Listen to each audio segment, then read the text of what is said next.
thunderstorm warning for Porter County in northwestern Indiana, Northern Lake County in northwestern Indiana, until 8 p.m.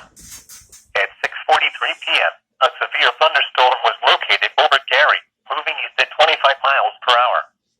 Hazard, 60 miles per hour wind gusts. Source, radar indicated.